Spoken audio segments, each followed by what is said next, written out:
Orinia didn't ask questions the second morning. She sat up slowly, draped in the same thermal blanket, her violet skin no longer dulled but still stretched thin. She was cleaner, calmer. Her eyes tracked him when he entered, not with suspicion but quiet readiness. Willie brought the same tray, rubbery protein strips, a rehydration packet, a folded sanitation cloth. Standard issue for long-range patrols. When he set it on the ledge, she reached for it without delay, but she didn't scarf it like before. She took measured bites. "You don't have to eat like it's your last meal," he said. She glanced up. "I know." He watched her chew and swallow, each motion still careful but practiced now. She was relearning how to exist, or maybe remembering. "You were tagged once." Her hand froze halfway to her mouth. "I can tell," he added. "How you sit, how you move. You weren't raised feral, not completely." She lowered the food. "Sector 14, Kester Ward, Breeding District." He blinked. "You made it that far." She nodded. "Assigned young, 12, bonded at 15. He exhaled through his nose. The numbers weren't unfamiliar to him. He'd seen them on charts, graphs, sterile logs. "How did you escape?" Her voice dropped. "Waste pipe during lockdown." He rubbed the back of his neck. "You could have died." "I didn't," she said. Her voice was even. "I crawled through acid vents, bruised my ribs, tore my skin. I kept going." "Why?" She looked at him then, really looked. "Because I wanted to matter." He couldn't speak, not right away. Willie kept her hidden for 3 more days. He changed the logs, fed the system falsified pings, ran mock requisitions through defunct terminals. He watched the detainment wing security feed with one eye and read old policy drafts with the other. Each line felt heavier now, each number louder. He had helped build this. The enforcement templates, the population caps, the optimization quotas, all of it was his fault. And still he fed her, watched her heal, memorized the sound of her breath when she slept. On the 4th day, she emerged from the sanitation corner with her hair wrapped in a dry cloth. It was longer than he'd realized. Soft, almost human in the way it fell down her back. "There's no camera," he said again, not sure why. "I know," she replied. That night, she didn't take the cot. She sat beside him instead, her blanket folded around her shoulders like a mantle. "You said your name is Willie," she said. He nodded. "Why are you helping me?" He hesitated, then slowly. "Because I designed this place." Her expression didn't change. "Not this room, not this dome, but the system. I wrote the efficiency metrics, pushed for genetic quotas. I thought we were saving you from starvation, overpopulation." She didn't interrupt. "And then I came here and saw what clean really looks like." She nodded once. "It looks like control." He turned to face her. "It looks like death." Neither spoke for a while. Then she said, "You didn't ask me what I did before." He shook his head. "Does it matter?" "I want you to know." He waited. "I taught others," she said. "I taught them how to speak properly, how to posture, how to survive selection." He felt his throat tighten. "You trained them?" "Yes," she looked down, "because if I didn't, they died faster." He reached out. His hand hovered over hers, unsure. "I wanted to protect them," she said, "and all I did was make them more valuable." His fingers brushed hers, light just enough. She didn't pull away. The next morning she laughed. It was small, barely there. She had burnt the edge of her ration pack and muttered something under her breath. He looked up and raised a brow. "You said it tastes like rubber," she said, "but rubber doesn't burn like this." He smiled, really smiled. "We could request a menu upgrade," he joked, "and risk drawing attention." He shrugged. "Maybe they'll think I'm just tired of bland calories." "You are," she replied with a smirk. He laughed too, and it was the first time the room didn't feel like a cell. That night he didn't leave. He stayed, sitting against the wall while she curled into the cot. "You can lie down," she murmured. "There's space." He hesitated. "Just to sleep," she added, "not for anything else." He nodded, moved slowly. The cot was narrow, his shoulder brushed hers. "You're warm," she whispered. "So are you."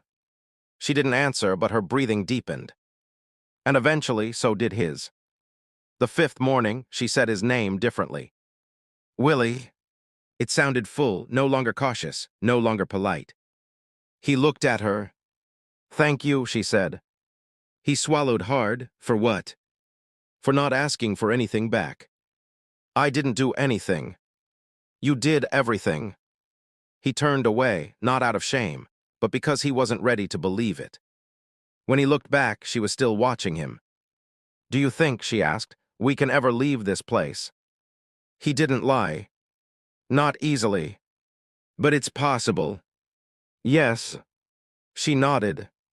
And that night when he lay beside her again, she moved just enough for their fingers to touch. Not by accident. Not for warmth. For closeness. For choice. Outpost Vector 9 lay beneath a bruise-colored sky, its domes like forgotten relics crouched across sterile plains. Nothing grew wild here. Even the wind was programmed, a mechanical sigh moving through the crop rose in perfect rhythm. It was efficient. It was clean. It was dead. Willie adjusted the collar of his filtration mask and sighed. His scanner pinged again, a faint orange flicker across the irrigation perimeter, probably a malfunctioning beetle drone or a laborer stretching their sleep cycle. Either way, it was his job. Field Inspector. The title sounded important. It was. His real duty? Monitor uterine compliance across non-human labor zones, tag track report. A glorified census taker of bodies meant to breed, not live. He hated it more with each passing shift.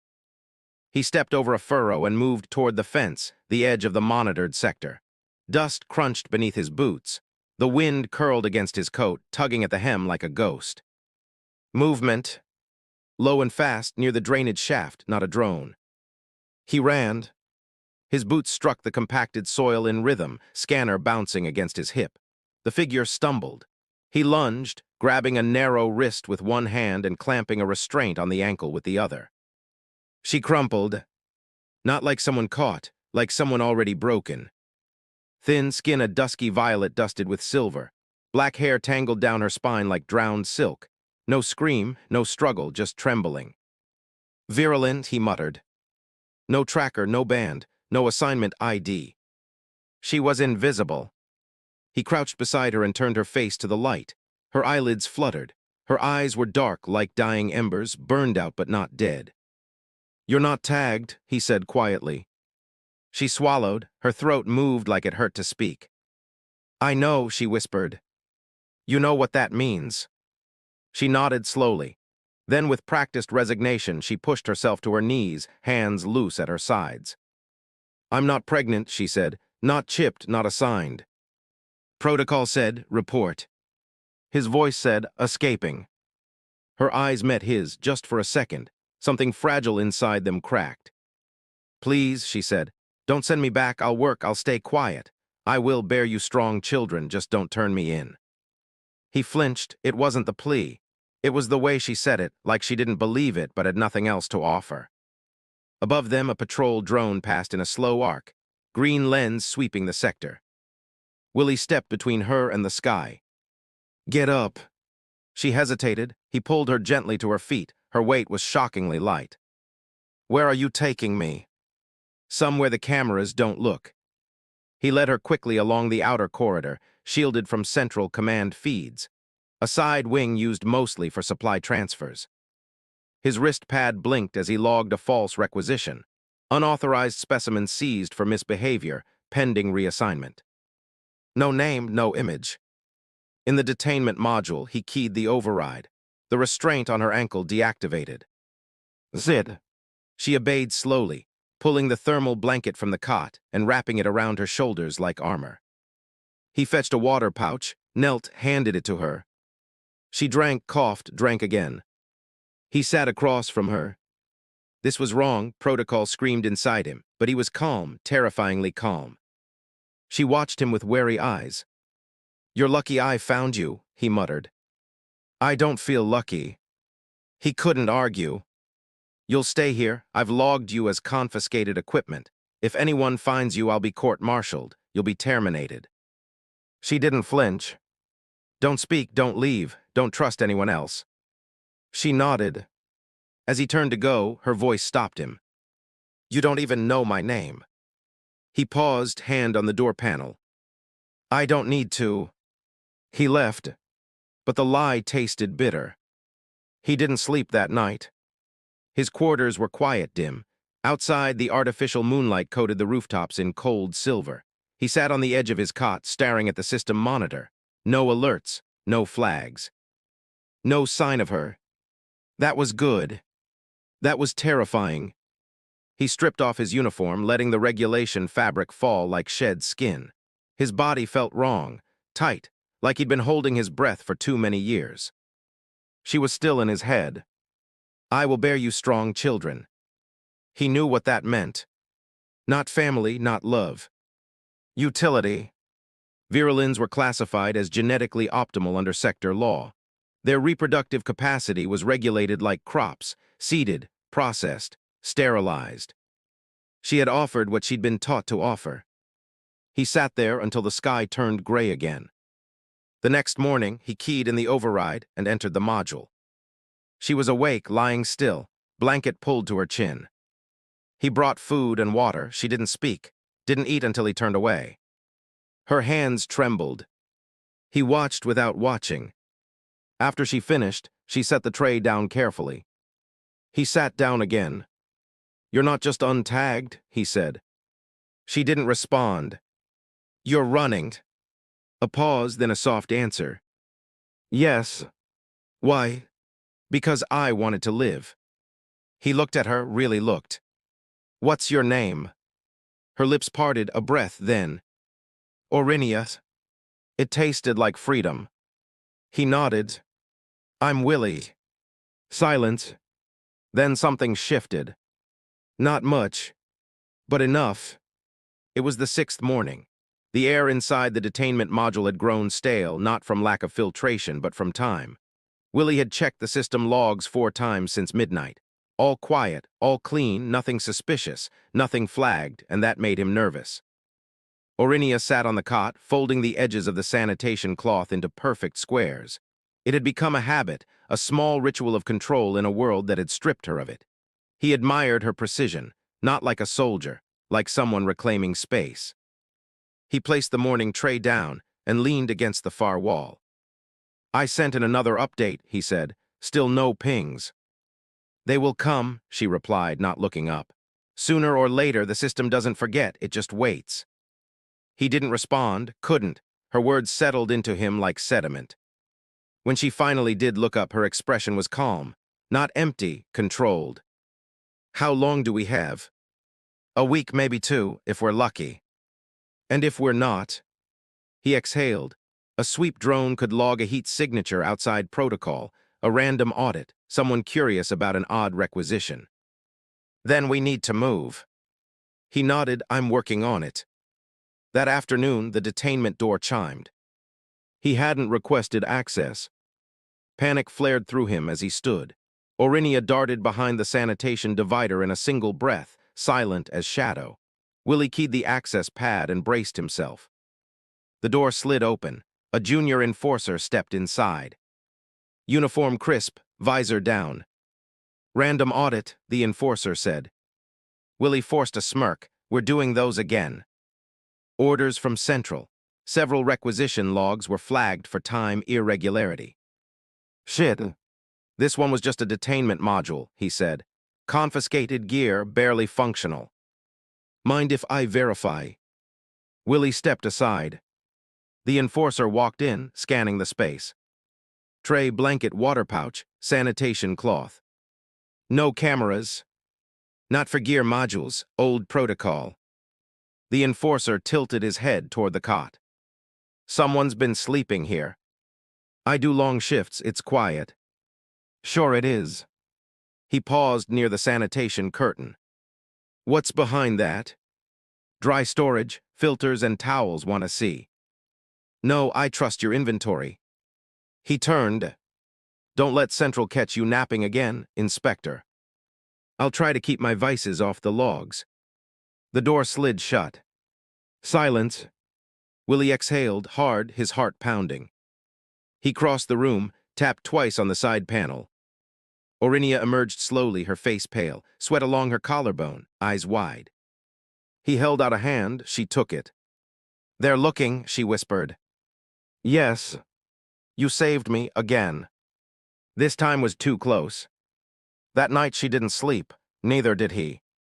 They sat on the floor, shoulders touching, the cot forgotten. Why, she asked. He looked at her. Why are you really helping me? I told you, I helped build this place, I want to undo it. No, that's the lie you tell yourself. He frowned. Excuse me. You hide behind guilt, it's easier than hope. And you think I'm doing this for hope. I think, she said carefully, that you see something in me that reminds you of who you used to be, before you traded people for protocols. He looked away. You're not wrong. I know. A beat of silence. What do you want from me? He asked. She turned to him, her expression unreadable. I want to be seen, not saved, not managed, seen. He met her gaze, and this time he didn't look away. Their cot was narrow, but when she shifted, pulling the blanket just enough, he joined her. They lay together, not touching, not pressing, just breathing the same air. You kissed me in your sleep, she said. He blinked. What? 2 nights ago, barely. I didn't say anything. I thought it was a dream. He flushed. Don't apologize, I didn't mind. Silence. I wasn't dreaming, he said. She turned her head toward him. Then why haven't you done it again? Because I didn't think I was allowed. You're not. He froze. But you are permitted, she added. There's a difference. He turned to face her. What does that mean? She leaned in. It means, she whispered, you can kiss me now if you still want to. He didn't move at first. Then he did. Slowly, deliberately, with no rush, no fear. Their lips met, not desperate, not hungry. Real. A breath passed between them, not just air but promise. When they parted, she stayed close. Don't pretend after this, she said. I won't. And he didn't. The next day, he accessed a deep protocol stack and triggered an old emergency transport route used for biospecimen quarantine. I can get us off this rock, he said. If we falsify a pathogen scan, we can board a sterilization vessel. They'll think we're disposing waste. And you can pull that off? Yes. Then do it. He hesitated. What? She asked. If we leave, there's no going back. Not to this, not to anything. We disappear completely. Isn't that what we want? He nodded. But inside, he knew. It was no longer just about escape. It was about building something they had never been allowed to have. Home. Orinia kissed him again that night. But this time it wasn't soft. It was hungry. It was real. It was hers to give. Morning came slow and silent. The artificial sun filtered through recycled air, casting a soft amber glow along the detainment module walls. It was the same as every morning before, uniform light, identical temperature, the predictable hum of systems calibrated for compliance. And yet, it felt different. Willie had spent the night awake, not out of vigilance but thought. He sat now at the edge of the cot, his elbows on his knees, eyes on the blank panel across from him. Behind him, Orinia still slept, her breathing even, a warm presence against the coldness of the room. He had made the decision. Tonight they would leave. He returned from his patrol assignment just past 4th bell. No questions asked. No eyebrows raised. He had embedded the false requisition logs the night before, a biospecimen flagged for decontamination, scheduled for quarantine disposal. Paperwork was flawless. The transport was approved, scheduled for midnight cycle. He entered the module and found her standing at the window slit, watching the simulated daylight shift toward noon. We leave tonight, he said. She didn't turn. You're certain? As certain as anyone can be in a system built on lies. How far will it take us? Deep rim, beyond mapped territories. We use a sterilization shuttle. They'll think we're carrying contaminated scrap. She finally turned, her eyes searching. And after that? We disappear, we live. Her expression didn't shift, but he saw something flicker behind her eyes. Hope or something shaped like it. You're not just doing this for me, she said. No, I'm doing it for us. She stepped closer. You still flinch when I touch you. He blinked. I don't mean to. You don't believe you deserve this. He didn't respond. She reached out and took his hand. I don't want to be your penance, Willie. I want to be your choice. His throat tightened. You are. The hours passed slow, measured by routine tasks neither of them would ever perform again. Willie completed his final perimeter sweep. He logged false sensor readings. He corrupted the automated rotation index to mask the shuttle's activation. Orinia gathered only what could be hidden beneath regulation garments. Ration packs, compact meds, the old Virulin pledge bands she had hidden in her cloth roll. She wore one beneath her sleeve, the silver thread dark against her skin. As the final shift bell echoed through the outpost, they met in the rear cargo corridor. Ready, he asked. She nodded. He keyed in the override, the hatch opened. The sterilization shuttle was quiet, cold. Its interior was lined with biohazard crates and sterilized waste containers. Everything smelled of ethanol and scorched circuits. Orinia slid into the recessed control bay, while Willie activated manual override. We're in, he whispered. No alerts. She touched the console, fingers trembling. They won't chase this. Not for at least a cycle. The trail goes dead at the Decontam belt. By then we'll be past the nav border. He looked at her. You still want this? I've never wanted anything more. They launched at 0009. The departure corridor was silent. No alarms, no pings. The shuttle eased past the outer ring like a ghost. Within an hour, they were beyond system reach. Orinia leaned against the co-pilot's seat, staring at the starlight. I used to dream about the sky, she said, even when I couldn't see it. What did you see? Freedom. And now? She looked at him. Us. He didn't speak, just reached over and took her hand. They traveled for 3 cycles before stopping near the Honor Nebula, a massive swirl of gas and shadow, unclaimed and unmapped. There, on a moon orbiting a dying gas giant, they found a place to land. A shelter followed, crude but solid, made from the shuttle's plating reinforced with native stone. He built the frame. She scavenged the wiring. They worked like people who had nothing else to lose. When the walls were up, she stood back and whispered, It's the first thing I've built that wasn't meant to confine someone. It's the first thing I've built that wasn't meant to control them, he replied. They slept beside each other, not because they had to, but because it was theirs now. The cot, the heat, the air, no alarms, no orders. She cooked roots she pulled from the moss beds. He laughed when they turned purple. Your fingers match the food, he teased. Then maybe you'll stop staring at both. Never. They read old files together, fragments of lost human stories. She liked the ones about planets with oceans. He liked the ones where no one died at the end. Do you think we deserve this? She asked one night. I think we chose it, and that makes it real.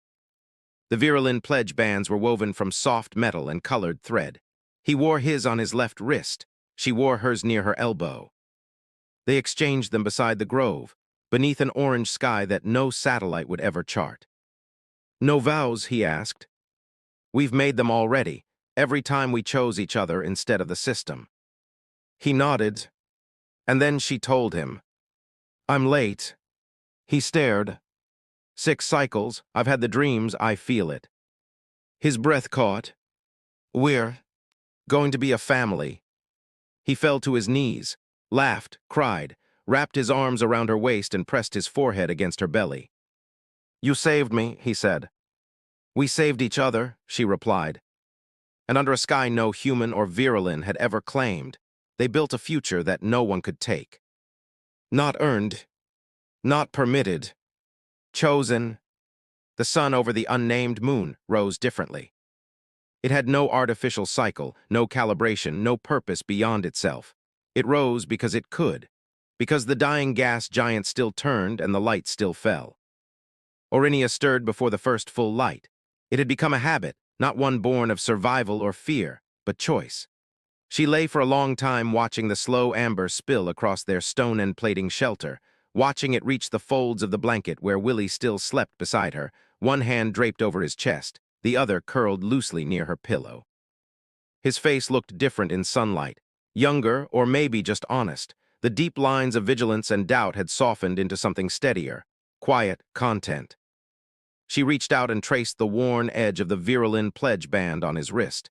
It had begun to fray. She liked that. They weren't symbols meant to last forever. They were meant to live. When he finally blinked awake, she was already dressed in a loose linen wrap and sitting by the entry panel, sipping warm water from a carved stone cup. "You wake like a soldier," he said.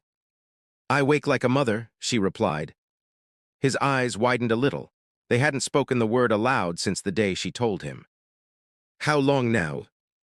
10 cycles since the last mark. I feel them turning, inside me. They kick sometimes when I sleep. He smiled, a full one, and sat up, rubbing his face with both hands. "I keep thinking I'll wake up back in that dome," he said. Scanner in my hand, silence pressing down like gravity. "You won't," she said. "You left that gravity behind." "You were the gravity," he said. They spent the day collecting moss root and tree fruit from the grove. Their tools were makeshift, but their movements were fluent now. Practiced. They spoke little while they worked. Not because there was nothing to say, but because nothing needed to be said. When they returned to the shelter, Orinia lit the small stove while Willie read off a weather scan. No storms, no anomalies, another perfect day in a world no one claimed. They ate in the shade beside the water basin. "We could map the far ridge tomorrow," he said. "Why?" "Because it's there, because we can." She smirked. "You're still a little human about needing goals." "I'm trying to unlearn." "You're doing better than most." That afternoon she bathed in the spring below the grove. She didn't hide from him anymore. Her body was not a contract, not a consequence, it was hers. He joined her in the water, slow and reverent, and they swam until they were breathless with laughter. Later they lay on the rocks, sun-warmed and damp, her head on his chest. "You used to be afraid of touching me," she said. "I used to be afraid of breaking you. You never did, the system tried, you didn't. You saved me first, I just listened." She looked up. "You believed me."